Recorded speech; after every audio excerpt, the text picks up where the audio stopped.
Upcoming changes. Player balance changes.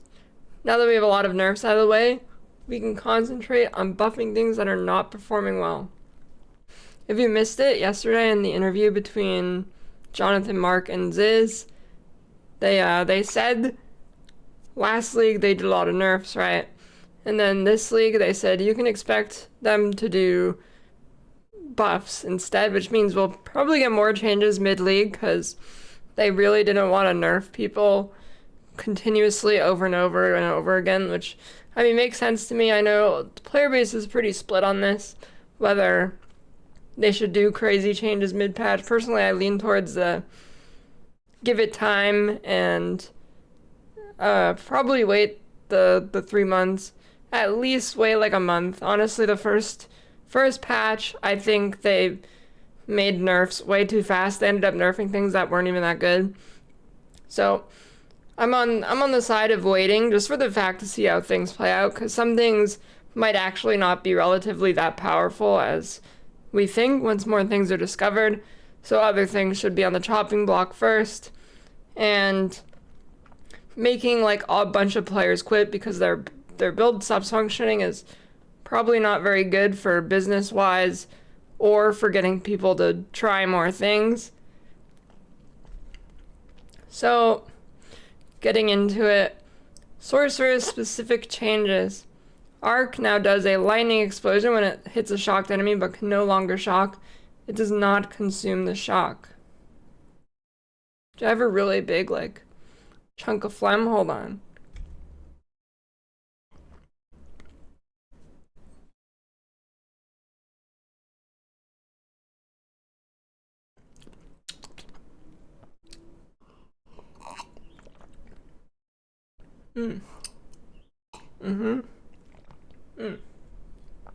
Okay. Winter now gains bonus elemental damage when passing through other elements, like Solar Orb, Orb of Storms, or Frost Bomb. Oh shoot, that might be pretty good. Incinerate's exposure duration has been increased to 8 seconds from 2 seconds. Mana Tempest can now be used with all spells and has been changed to cause empowered spells to split towards additional targets instead of chaining or forking. Frostbolt's explosion radius has been increased by 50%. Ice Nova's freeze buildup has been increased significantly. Frostbolt exposure duration has been increased to 8 seconds from 5 seconds. Mana Remnants have been changed to work with other elemental ailments than just shock. We are lowering the delay for ignites, spreading from sources such as the wildfire sport to 1 seconds to 2 seconds. The radius has been decreased slightly. Okay, so I'd say the first two are looking the most interesting to me. Particularly the Eye of Winter one, depending on the number that is, that could be pretty crazy actually. Bleed / Chaos Inoculation. Energy Shield no longer prevents bleed from being applied. Chaos Inoculation now prevents bleeding. Bleed builds Rejoice.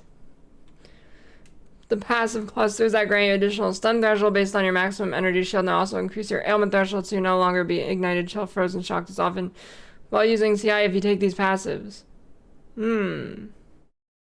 I might actually consider taking CI. Everybody always asks me when I play the game, why don't you take CI? This is a big part of the reason here. It's just like, it's too much to invest into and you lose your stun threshold, and I feel like hybrid's just better, but this might make me try CI now. Huntress specific changes. Parried enemies can no longer evade your attacks. Oh, I didn't even know they could do that. Well, I mean, I guess I could, why not? The spear stuck in enemies by rapid assault now always bleeds on hit when you detonate it. The AoE has been increased by 20% and the detonate does 67% more damage. Spear field's spear duration has been increased to 10 seconds from 6 and has had its damage growth increased, dealing 30% more damage by gem level 20. His spear field was already kind of good. Herald of Blood no longer deletes the corpses of rares and uniques, allowing you to use ritual sacrifice on the rares. Warrior specific changes. Temper weapon on Smith of Katava now adds 3 empowerments per strike of your weapon. It is 25% faster. Its damage might need to come down a little.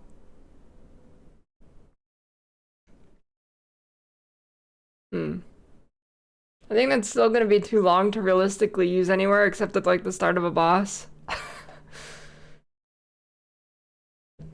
Maybe it gives like crazy damage now. Shield wall is now detonatable with war cries. Armor break being applied to players by monsters no longer has the 20% extra physical damage modifier that was intended to only be a buff to players. We've also reduced its duration to 4 seconds from 12. In addition, there is a bug where partial armor breaks were never removed on the player. Okay, that's pretty funny.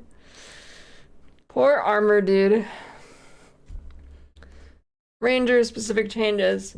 Stormcaller arrow now proliferates shocks to nearby enemies in a small radius and has AoE radius increased by 50%. Stormcaller arrow is already like good for... This was already good for leveling. That's pretty it's pretty crazy.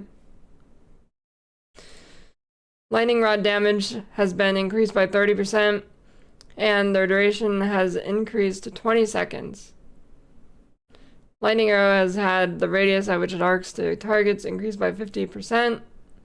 Tornado shot's maximum duration has been increased to 15 seconds. New support gem.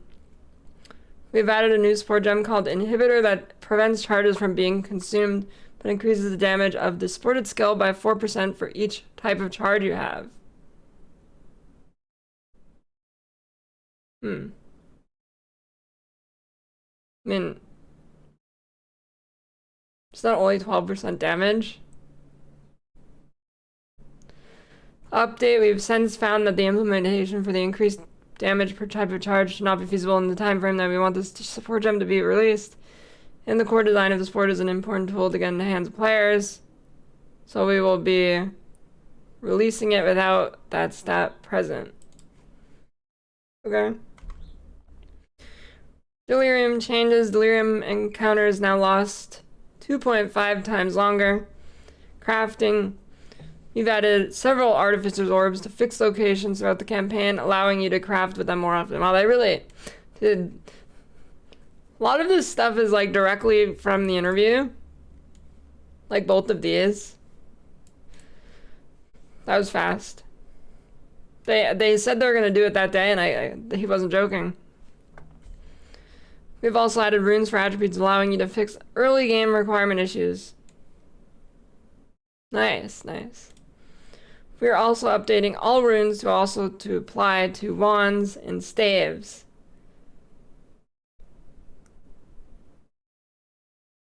Does that mean you get flat damage of spells? Oh, shoot.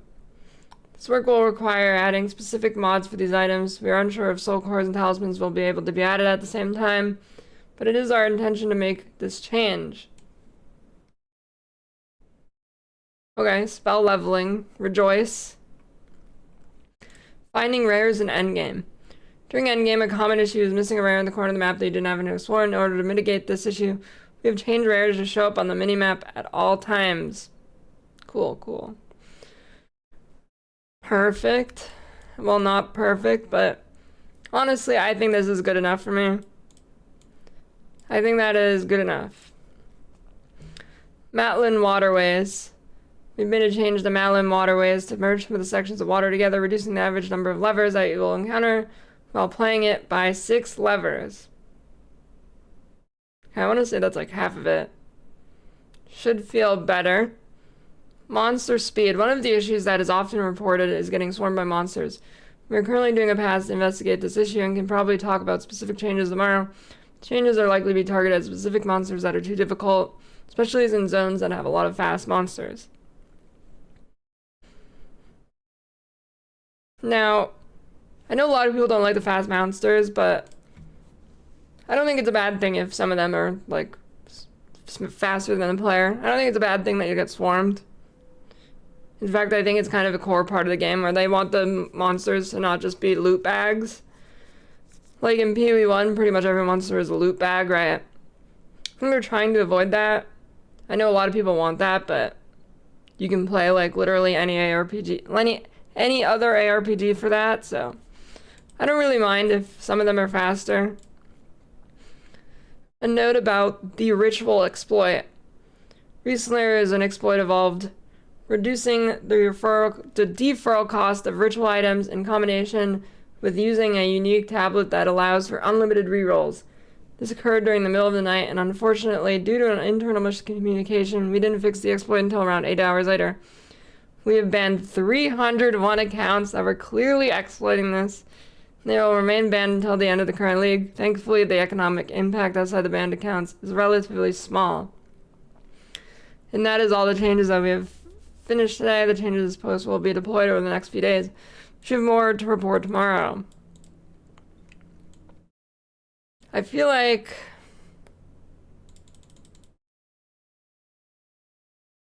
I don't know. On one hand, I understand why they were banned. On the other hand, it wasn't an exploit as far as I know. It was that they did not look at the numbers correctly and didn't realize this was possible. Like, I don't think it was an exploit at all. Okay, so the thing about this is they're calling it an exploit, but I think it was actually an oversight. Nobody was doing anything like really weird. They were just using tablets with the numbers that were on them. And it happens that GGG didn't put 2 and 2 together with this tablet. So what it is this tablet right here. This is this guy's video. He's probably banned now. Freedom of Faith Ritual Precursor tablet can reroll favors at ritual altars in your maps any number of times, so you can just constantly reroll. And then you would get a normal tablet or a magic tablet with deferring favors at ritual altars in your maps cost 15% reduced tribute, and you'd stack these up till you got to 100%, and then you could reroll as many times as you want, as you can see here, and you can just defer everything, and people are getting a bunch of mirrors and good omens and whatnot. So I don't think that's not an exploit. They just messed the numbers up. I mean, it is obviously not intended, but I don't know. None of the Temporalis dupers got banned. Did you know that? It's kind of, I don't know, it's kind of weird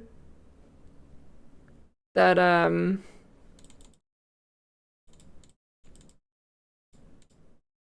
this does.